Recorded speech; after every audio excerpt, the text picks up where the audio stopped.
Boa noite, gente. Coisa boa é começar o nosso podcast Todo Mundo Pode. Logo de cara com essas imagens fantásticas do Termas Internacional de Minas Gerais. E é como eu digo sempre aqui, né? Porque o Termas é um parceirão antigo.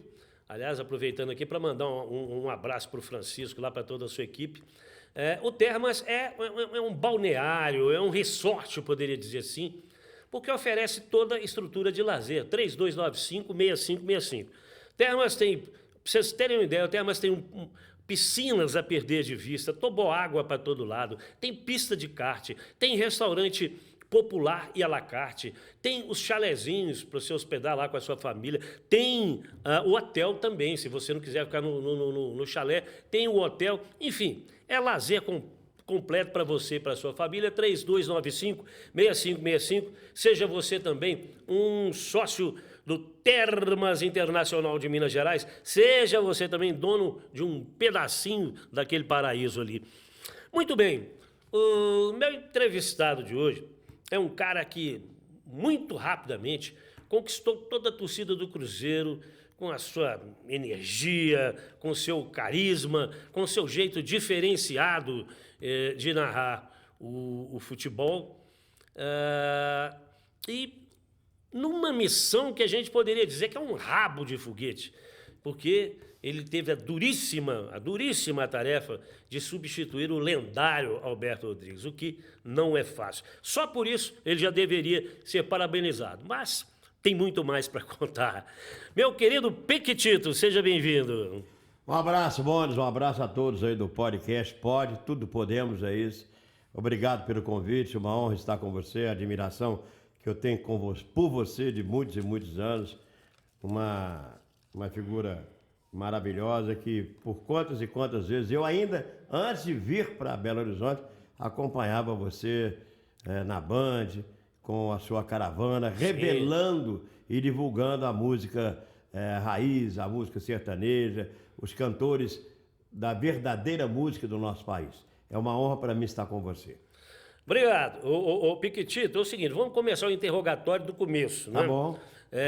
Você nasceu Oswaldo Reis? Eu nasci Francisco Oswaldo Pereira dos Reis. Opa. E aí, vindo pra cá, eu vim primeiro pra Inconfidência. Aí tava lá o Parreiras, pra quem eu mando um beijo. Grande Parreiras. Ricardo Parreiras. Jara Anatólio Lima, no céu, foi foi meu primeiro diretor aqui. E falou, olha, porque eu sou do interior, então é Chico, né, Francisco. E meu pai que tinha o apelido de Piquitito. Então eu comecei no rádio lá no interior, lá em Monte Santo. Então, como é que eu vou colocar a apresentação de Francisco Oswaldo? Nem minha mãe sabia que meu nome era esse, né? Então a gente tinha que... Era Chiquinho do Piquitito. Interior tem disso, né? Tem. O Luiz do Mané, de alguém, Você tem que ser de alguém. E eu era o Chiquinho do Piquitito. Bom, e aí falou, Piquitito é legal, mas vamos que... Aí pegou Francisco Reis, não vai dar... Tá. Aí decidiram por Oswaldo Reis, eu falei, liguei pra minha mãe ainda era viva. Mãe, e aí? Não, tá aprovado. Vai. É nome do irmão do meu pai, o Oswaldo.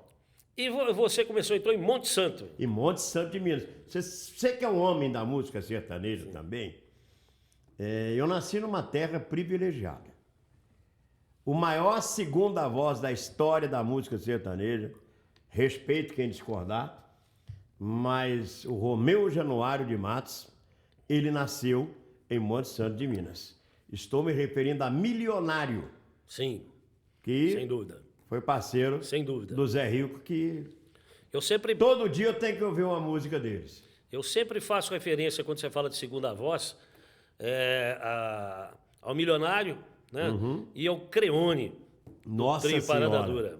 Porque tinha o Barrerito na primeira. Nossa, e o Creone, maravilhoso. A sintonia era absolutamente perfeita. Eu comecei a perceber essa questão da segunda voz com o Trio Parada Dura, que era uma coisa que o ouvido da gente, assim, né? Era uma sonorização linda. Foi naquela gravação que eles fizeram, acho que tinha uma foto. Eu não sei se era no Serra Dourada ou no Mineirão. Aquela música Castelo de Amor. Sim. Que ele fazia, né? Sobrepondo a voz do Barrerito, um negócio que era muito diferente para o momento. Né? A música Amaremos, se eu não me engano, é que ele desfila toda a sonoridade, aquele casamento de vozes maravilhoso. É impressionante. Muito bem, o Piquetito. Eu adoro música, viu? Eu queria falar, assim, dessa sua paixão pelo Cruzeiro, que você falasse pra gente. Sim. Porque a gente percebe que você narra com a alma mesmo. É uma Sim. coisa muito sincera. É uma coisa muito sincera. Muito bom. E você se emociona.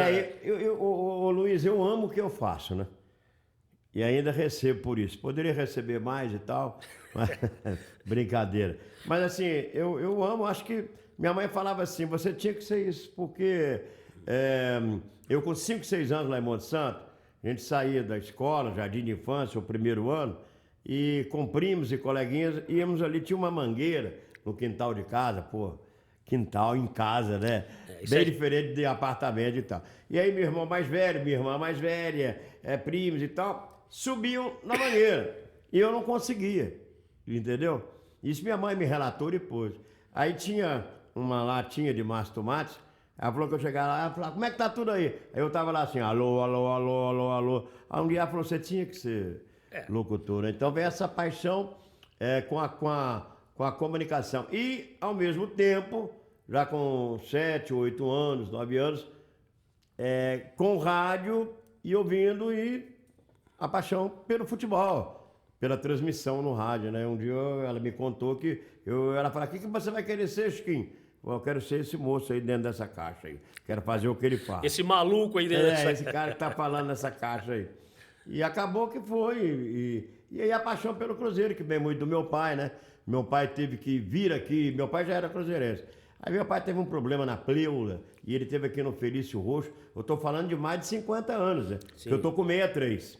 E isso era 69, por aí. E papai veio aqui. Coincidentemente, o Felício Brando estava começando uma campanha, você vai se lembrar, você é mais novo que a gente, mas teu pai deve ter te falado alguém, da campanha do Felício, dos jogadores do Cruzeiro, Tostão, do Seu Lopes, Joãozinho, eles iam nas escolas, levando canetas, lápis e tal, e iam aos hospitais para divulgar o Cruzeiro, porque era... Grande sacada. O Felício Brando, um gênio, né? Um visionário. E aí, numa dessas, quem visitou o papai? De Seu Lopes, Procópio e o Wilson Piazza. Eu recebi uma caneta minha na sala de aula. Você recebeu, uma caneta do Piazza. Olha aí. Recebi você uma tem caneta. Guardado? Tenho. Isso é uma relíquia. Recebi uma caneta das mãos do Piazza, né? do grande capitão. Mas então você chegou... E aí, papai falava assim, o maior jogador que ele viu jogar. Ele gostava muito do Zizinho, acho que jogou no São Paulo. Sim. Ele falou, mas de Seu Lopes. Aí tinha um período, tinha aquela coisa, Tostão de Seu. Papai sempre foi de Seu Lopes. E eu relatei isso pra ele. O de Seu é muito emotivo, né? O de Seu Lopes é uma figura fantástica. E você chegou a ver essa geração de ouro? Vi. Dava gosto. Vi em campo. Eu me recordo de um jogo. O Tostão não estava mais, mas eu me recordo de um jogo em Guaxupé, quando a Esportiva de Guaxupé disputou o Mineiro muito tempo. Disputou o Mineiro. E o Cruzeiro foi jogar lá. E eu estava lá no Alambrado, quase que eles me espremendo. Eu com 12, 13 anos para ver o Cruzeiro jogar com Batata, com Joãozinho, Disseu, Zé Carlos, Bernardo, Piazza, Vanderlei na lateral esquerda, aquele que chutava pouco, Nelinho na lateral direita, e o goleiro Joãozinho, Raul, né? Bailarino. Joãozinho, sensacional. Sensacional. Então é uma paixão que vem de muitos anos, né? Sem querer fazer comparações, eu acho que não faz o menor sentido, mas como é que você vê o Cruzeiro de hoje? Que nós passamos aí uma maré terrível, né? A ré engatou para trás de um jeito que parecia que não ia ter mais solução. Com a chegada do Ronaldo, pintou aquela luz no fim do túnel. Aquele time que fez aquela campanha fantástica da segundona, né? O acesso. E agora? E agora há uma interrogação, mas o início foi bom, né? O início está indo bem. O Cruzeiro tem conseguido pontuar, que é muito importante. No Brasileirão, ganhando jogos em casa, que é muito importante, e vai ter que buscar fora, como aconteceu com o Bragantino, uma vitória, um empate. A briga do Cruzeiro esse ano, eu espero estar errado, mas o Ronaldo nunca mentiu, e a direção, que é buscar um 13º, 12º lugar. O que vier a mais é lucro. Então acho que é por aí, pés no chão, e tem jogadores de boa qualidade. Talvez alguns precisam render mais. Mas eu estou gostando muito do trabalho do português, do Pepa. Eu acho que ele está direcionando bem o Cruzeiro, uma forma diferente do Pesolano, que também fez um ótimo trabalho. Sim, né? sem dúvida. A gente deve muito, eu nunca vou esquecer do Paulo Pesolano. O que ele fez para o Cruzeiro ano passado é tipo assim, ó, aplauso, muito obrigado. Ele está no coração do Cruzeirense. E aquele time da Série B está. É inesquecível aquele time, né? De luta, de entrega. E agora é aguardar. E vem a Copa do Brasil. Cruzeiro é rei de Copas. Então vem o Grêmio também é copeiro. Mas eu sou mais o Cruzeiro. Bom, eu quero até deixar claro aqui para vocês que o nosso programa é gravado, né? Nós estamos gravando, hoje é quinta, 4 de maio, não é? Nós estamos gravando. Então, o Piquetito está falando aí do começo do Cruzeiro. Tomara que dê tudo certo, né? Porque nós temos jogos no fim de semana. Mas, ô Piquetito, me dá um momentinho aqui que eu queria falar da Incêndio Zero. Incêndio Zero é o seguinte, muitas vezes a pessoa faz uma obra, constrói uma casa, constrói um espaço comercial, um galpão, se lembra de tudo. Se lembra de tudo, do acabamento, da parte elétrica, da parte hidráulica, da decoração, menos da segurança contra incêndio. E não pode, acho que nada de pior pode acontecer num imóvel que um incêndio, não é? Então, eu queria recomendar a Incêndio Zero, porque é uma empresa especializada. Olha aí, você está vendo as imagens nesse tipo de projeto aí, gente. Faz projeto para prédios, para indústria, para residência, projetos de prevenção de incêndios. Até a caixa d'água instala também, né? E aí você vai conseguir que a sua obra tenha o alvará do Corpo de Bombeiros. Tem gente que nem sabe disso, mas uma obra, para estar legalizada, ela tem que ter o alvará do Corpo de Bombeiros, né? E a Incêndio Zero é especializada nisso. E aí chega lá, os bombeiros vão fazer a vistoria e vão falar, tá tudo perfeito, tá tudo ok, você vai ter seu alvará e ainda se sentir seguro dentro do seu imóvel. 985-27-3847. 985-27-3847. Você fala lá com o nosso querido capitão Jeremias, vai te atender muito legal lá. Ô Piquetito, mas uma curiosidade que a gente tem com relação à locução de rádio, eu nunca fiz locução de futebol, admiro muito porque tem que ter uma rapidez de raciocínio impressionante, olhos de águia, né? E cabeça rápida, né? Eu fico pensando, o locutor consegue mesmo narrar aquilo que está acontecendo em tempo real, ou de vez em quando em broma, dá um delay ali, perde o tempo da coisa? Com certeza, na narração esportiva acontecem alguns problemas, né? Por mais que a gente tenha experiência, eu estou caminhando para 45 anos, né? Como narrador, 40 anos, como profissional do rádio, da comunicação, comecei em final de 78, então lá se vão muitos anos. Mas tem problemas. Eu já narrei gol de quem não estava jogando. Entendeu? Porque a pessoa sabe, ninguém é perfeito, né? Ninguém é perfeito. Então acontece. É muito difícil enxergar. Não sei como vocês enxergam o número da camisa. Por exemplo, nessas arenas hoje, isso é até bom você falar, porque na Itatiaia a gente vai em todos os jogos. É in loco. Sim, sim. Talvez seja no Brasil hoje, com a equipe completa, principalmente o operador, que é importantíssimo, o operador de áudio, o narrador e o repórter, o setorista, essa equipe ela está em loco, seja aqui em Minas Gerais, seja no Brasil e no exterior. Então, a Itatiaia talvez seja a única que manda a equipe. Então, você tem problemas, coisas que acontecem, dificuldades para uma transmissão, é muito difícil acontecer. Hoje a tecnologia está avançadíssima. Mas um detalhe, as arenas, elas que foram feitas para a Copa do Mundo, por exemplo, você vai transmitir um jogo no estádio do Corinthians. é no 10º andar. Então você vê o jogador... É muito longe. Você vai na Arena Castelão, aonde ficam as nossas cabines. É impressionante, cara. Parece que eu vou tocar no céu. Entendeu? Então, tem hora que você... É difícil. E essas arenas não se prepararam para uma coisa. Isso acontece também no Mineirão. Como a maioria. Não tem monitores para você. Eu acho que deveria ser, para a gente que vai transmitir, tinha que ter a televisão. Claro. Entendeu? Não vai custar muito mais do que já gastaram.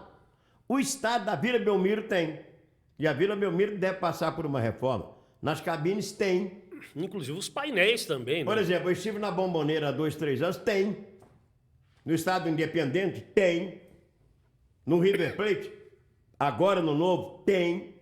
Então, há alguma dúvida, porque aqui no Independente estamos transmitindo, mas na cabine da Itatiaia tem também o monitor para você olhar, porque a transmissão tem o delay, mas é para você tirar uma dúvida. Se existe a tecnologia, por que não usar, né?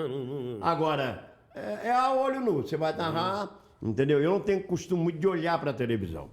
Claro que precisa tirar uma dúvida. Há um cruzamento de escanteio e sobem 4, 5. O cara cabeceia, é difícil acertar, né? Mas você tem algum caso assim, para contar pra gente, algum caso curioso de um perrengue que você passou ao vivo ali? Ah, são tantos, como eu te falei. Eu estava no interior, eu vim transmitir o jogo aqui e o repórter me passou a escala. E ele não teve como entrar no campo, naquele Mineirão antigo, ficou em cima. Ele me passou uma escala e eu mandei o cacete.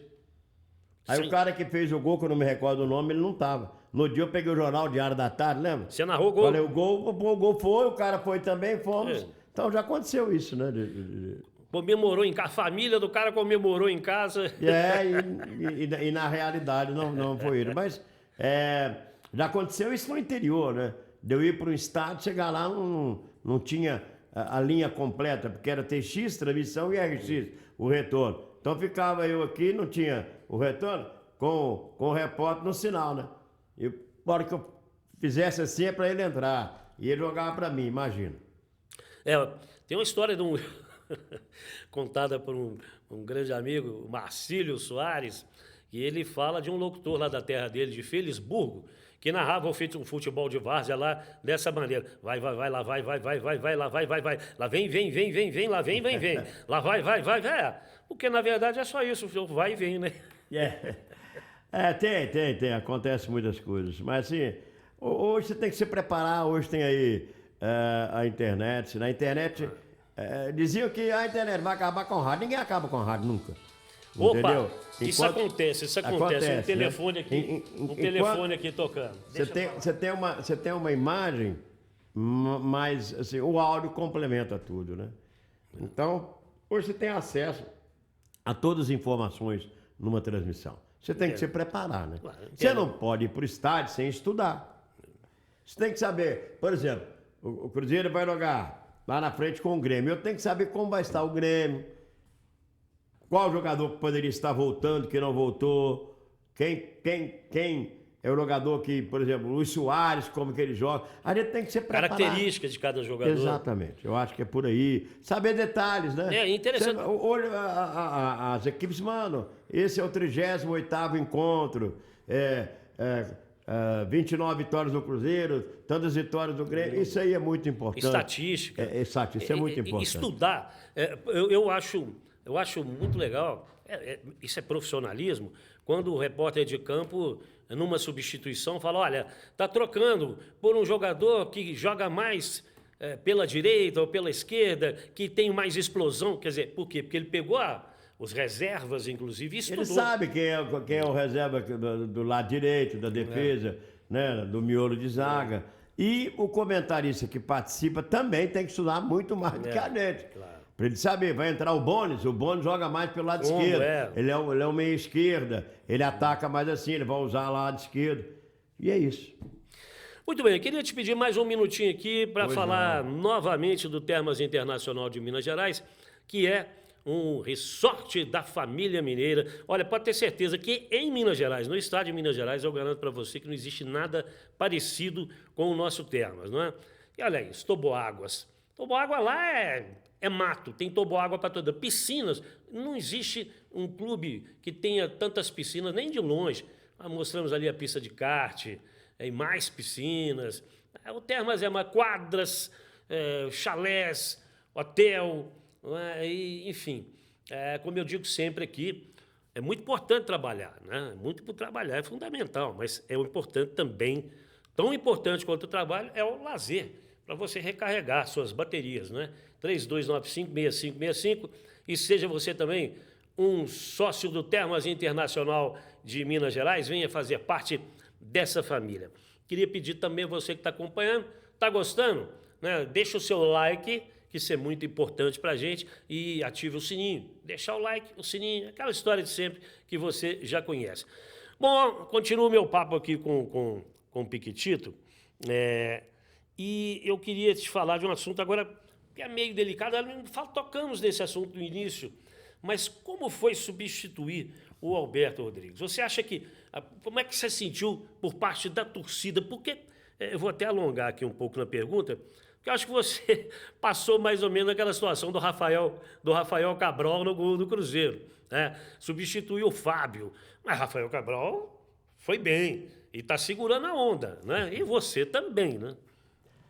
Ô Luiz, muitas pessoas já me perguntaram sobre isso e tal, mas para falar agora aqui, acho que é a primeira vez que vou falar num canal de comunicação, num podcast. Primeiro que é o seguinte, não é fazer média, porque a gente não precisa disso e nem o Alberto precisa disso. O Alberto é insubstituível. Então, assim, o que ele fez, o que ele continua fazendo, ele está no canal do Samuel Venâncio, com grande sucesso, vai continuar, é um dos mais brilhantes narradores esportivos do rádio brasileiro. E eu digo mundial, porque ninguém no mundo narra futebol como nós brasileiros. Então, ele é um dos melhores do mundo, do rádio do mundo. Então, quando você chega e aí você tem essa missão, é uma das missões mais difíceis. Você disse aí, quando o Fábio sai um ídolo, porque é também um ídolo. O Alberto, a história dele se mistura com a história da Rádio Itatiaia, se mistura com a história gloriosa do Cruzeiro. Então, assim, é um fardo que você vai carregar, mas assim, ele mesmo, né, no contato que nós tivemos, que eu conheço o Roberto, antes de eu vir para Belo Horizonte, no interior, sempre tivemos uma boa relação. Eu tenho ele como um amigo e mais do que isso, como um ídolo, e a gente se encontrou no Cruzeiro e América lá em Sete Lagoas e foi assim um momento de muita emoção para mim, porque acabou o jogo e aí eu desci, estava ameaçando uma chuva, estava esperando o pessoal da rádio e ele desceu. E aí ele me abraçou e me beijou. E falou, eu gosto muito de você, e só podia ser dele, de uma pessoa tão linda como ele. E falou, você está indo muito bem, eu acompanho e eu desejo todo o sucesso do mundo para você. Aquilo me emocionou muito e é isso que eu posso dizer da figura que é o Alberto, e que Deus me ajude, que Papai do Céu me ajude, que eu possa ter aí 1, 2, 3% do que teve o Alberto nessa missão de transmitir os jogos do querido Cruzeiro. Você está mandando muito bem, Piquitito, inclusive com um diferencial que eu acho barato, o seu lado poético, né? Você lê poesia, você gosta de poesia? Eu gosto muito. Eles falam que eu sou poeta, não, eu sou um declamador, eu acho que eu sou mais um declamador, né? Porque eu tiro frases, fragmentos da música popular brasileira. Então eu pego ali um verso e coloco. E às vezes dá certo, às vezes não dá. E eu gosto muito, eu acho que nesse caldeirão, né, da emoção do futebol, com a locução no rádio e a música, dá um tempero muito gostoso. Fica bonito a sua locução quando entra aquela, exatamente no momento de maior emoção, no momento do gol, naquela efervescência ali do gol, entra uma frase de uma música que às vezes se encaixa perfeitamente naquilo ali. Inclusive, eu queria mostrar, gente. Vamos curtir um trechinho. Essa é uma locução sua recente no gol do... Como é que chama o garoto lá? Que até perdeu um irmão, você fez essa referência. É o Richard. É o Richard. É o Richard. Ele é, inclusive, ele foi criado em São Sebastião do Paraíso, que é a terra da minha esposa, da Rejane, e da nossa primogênita, que é a Carolina, porque o Guilherme nasceu aqui em Belo Horizonte. E foi uma maneira também da gente homenagear o Rayan, que é um menino que faleceu, estava jogando bola. Cara. Fiquei sabendo. E com 19 anos teve um mal súbito. E foi assim muito difícil para o Richard e toda a família, né, assimilar. É uma coisa que ninguém espera, né? E o menino era muito legal. Eu não conhecia, as pessoas lá conheceram que era um menino bacana e ele pôde fazer isso. Que coisa, pôde homenagear o irmão. Que coisa assim maravilhosa ele poder homenagear o irmão num gol daquele, num momento daquele. Foi emocionante, foi emocionante. Vamos lá. Entrou na área, cruzamento, a chance do gol, a cabeçada, vai entrar no gol! É gol! É gol! É gol! É gol! Gol!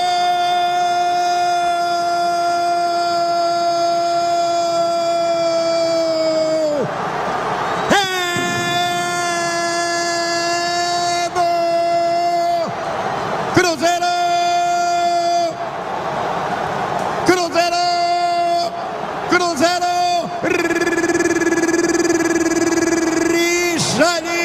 Aos 44 minutos de cabeça, nessa etapa final, desafoga o coração sofrido do cruzeirense aqui na Independência. É isso aí que isso que eu chamo de uma locução com emoção, né? E nós não pegamos ali o pedaço cortamos aí o trechinho que você... É que eu citei Raul Seixas. Aquela tente música outra vez, Tente Outra Vez. Tente outra vez. Eu falo, Richard, basta ser sincero e desejar profundo. Você será capaz de sacudir o mundo. Vai, tente outra vez. Totalmente dentro do contexto ali, né? Eu dei sorte, porque aquilo eu tenho um livrete que é do Raul. E não sei se dá para reparar, quer ver que eu puxo o livrete, né, o livrinho. Sempre eu percebi. Tinha, a primeira música que tinha era Maluco Beleza. E a outra era Tente Outra Vez. E como o jogo estava difícil, eu falei, já no primeiro gol que foi do William, eu também citei um outro verso do Tente Outra Vez. Eu falei, agora eu vou continuar. Mas aquilo ali foi perfeito. Porque é o que ele desejava, né? O contexto. E ele estava desejando tanto aquele gol para homenagear o irmão. Exatamente. O desejar. Eu acho que foi isso que... É o desejar profundo. Assim, ficar muito bonito, né? Bom, eu queria falar aqui de um poeta, eu curto muito poesia, de um poeta brasileiro, nordestino, pernambucano, um poeta que tinha uma paixão absurda pelo futebol, e inclusive foi jogador de futebol na infância, jogou em times lá do Nordeste, que é João Cabral de Melo Neto. Opa. E João Cabral de Melo Neto fez algumas poesias maravilhosas, tendo o futebol como tema, né? O João Cabral que fez Morte e Vida Severina? Sim, autor de Morte e Vida Severina, seu grande clássico. Essa cobra que estás com o palmo dessa, cara. Aquilo é profundo. Então, Piquetito, em sua homenagem, eu queria ler um pedacinho aqui de um poema de João Cabral de Melo Neto. É curtinho, que é o seguinte. A bola não é inimiga como o touro numa corrida. E embora seja um utensílio caseiro que se usa sem risco, não é um utensílio impessoal, sempre manso, de gesto usual. É um utensílio semivivo, de reações próprias, como um bicho. E que é bicho, mister, mais do que bicho, como uma mulher, em usar com malícia e atenção, dando aos pés astúcia de mãos. Isso, né? O poeta consegue trazer essa coisa linda, né, da poesia, e que trata a bola, que trata o esporte, que trata... Porque é um movimento da vida, né? Então é isso. Drummond também já escreveu, o nosso querido Drummond, escreveu muito sobre o futebol, sobre a bola, né? São esses poetas que... A vida é isso, a vida é uma arte, é uma poesia, né? Tem aquela velha frase que fala, A vida imita a arte imita a vida. Não é isso? É isso. E por falar em arte, que Deus continue te iluminando sempre nessa sua arte de narrar Amém. futebol, Amém. que não é mole, não é para qualquer um, né? São pessoas que eu acho que nascem realmente com esse dom, porque é muito difícil, é muito difícil. E eu queria te agradecer imensamente pela sua presença. Eu que agradeço, Luiz. Né? Que isso. Pela sua presença aqui no nosso podcast, deixar as portas aí sempre abertas, né, para quando quiser voltar, não é? E um grande abraço para toda a equipe lá da Itatiaia, uma empresa onde eu tive o privilégio, a honra de trabalhar há muito tempo atrás. Quando você fala muito tempo, tem o quê? 30 anos? Nada mais do que isso, uns 45. Trabalhei lá como repórter policial com o Najib José, com aquela turma. Grandes, Najib. Aquela turma ali bacana. Obrigado, Kitty. Eu que Obrigado, agradeço. tá? Muito legal aqui o estúdio, o pessoal que a gente reencontra. O Mauro. Manuel que nos trouxe aí também. E o pessoal que está aqui, que é muito bacana, a gente está aqui falando, né? Mas é importante quem está fazendo a edição, quem está gravando. E são pessoas que eu conheço, são profissionais competentes. João Érico, Mauro Butch e o Noel. Noel, cantor da dupla Nonato e Noel. E o pessoal aqui também, tem da dupla, Manuel, né? Que canta, Noel. É o Noel, é o Noel. Mas o pessoal também que está aqui no estúdio, também eles já fizeram programa, entrevista e tudo mais. Claro. Ele só cobra Eu criado. acho que eu já fui entrevistado por eles, já, pelo Mauro, por tudo. O mais bobo aqui dá rasteira em cobra. Eu sei como é que é. Ele dá, como é que é? Dá o nó na goteira, esconde a ponta, não tem assim, não tem esse? Tem isso. Pessoal é danado. Então, eu que agradeço, foi um prazer imenso. E quando precisar e tal, a gente vai estar de volta aí. E com detalhe, você disse que o programa é gravado, Sim. lógico. Mas ele indo pro ar agora é justamente no dia que eu completo 1 ano que eu narrei o primeiro jogo na Rádio Uma Itatiaia. grata coincidência. Hoje, completando um ano. Hoje, 1 ano que eu narrei Cruzeiro 1, Grêmio 0 em 2022. E agora, também recentemente, eu narrei Cruzeiro 1, Grêmio 0 pelo Brasileirão da Série A. Deixa a Série B pra lá. E então fica o programa de hoje como homenagem a Oswaldo Reis, o nosso querido Pequetito. Obrigado. Obrigado, gente. É isso.